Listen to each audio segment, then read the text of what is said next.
We are meeting today in a forum that is very familiar to all of us. This session on the Middle East has been taking place each month for many, many years. Its focus has been almost entirely on issues facing Israelis and Palestinians. And we have heard many of the same arguments and ideas over and over again. The problem is that the UN has proven itself time and again to be a grossly biased organization when it comes to Israel. As such, the UN's disproportionate focus has actually made the problem more difficult to solve by elevating the tensions and the grievances between the two parties. Another reason we have attempted to shift the discussion is that the vast scope of the challenges facing the region dwarf the Israeli-Palestinian conflict. As we meet here today, the Middle East is plagued by many truly horrendous problems. And of course, there is the terrorist-sponsoring regime in Iran that initiates and encourages most of the troubles I just outlined.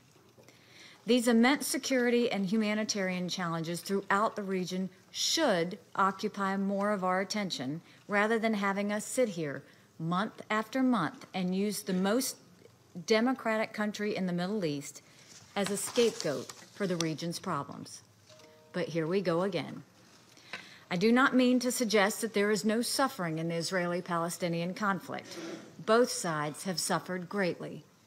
So many innocent Israelis have been killed or injured by suicide bombings, stabbings, and other sickening terrorist attacks. Israel has been forced to live under constant security threats like virtually no other country in the world. It should not have to live that way. And yet, Israel has overcome those burdens. It is a thriving country with a vibrant economy that contributes much to the world in the name of technology, science, and the arts. I will decline the advice I was recently given by your top negotiator, Saaib Arikët. I will not shut up. Rather, I will respectfully speak some hard truths. The Palestinian leadership has a choice to make between two different paths. There's the path of absolutist demands, hateful rhetoric, and incitement to violence.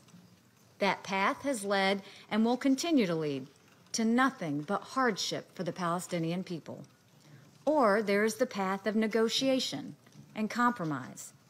History has shown that path to be successful for Egypt and Jordan. The United States knows the Palestinian leadership was very unhappy with the decision to move our embassy to Jerusalem. You don't have to like that decision. You don't have to praise it. You don't even have to accept it.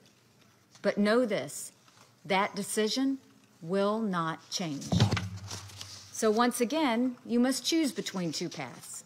You can choose to denounce the United States, reject the U.S. role in peace talks, and pursue punitive measures against Israel in international forums like the UN. I assure you that path will get the Palestinian people exactly nowhere toward the achievement of their aspirations. Or you can choose to put aside your anger about the location of our embassy and move forward with us toward a negotiated compromise that holds great potential for improving the lives of the Palestinian people. Putting forward old talking points and entrenched and undeveloped concepts achieves nothing. That approach has been tried many times and has always failed. After so many decades, we welcome new thinking. As I mentioned in this meeting last month, the United States stands ready to work with the Palestinian leadership. Our negotiators are sitting right behind me, ready to talk. But we will not chase after you. The choice, Mr. President, is yours. Thank you.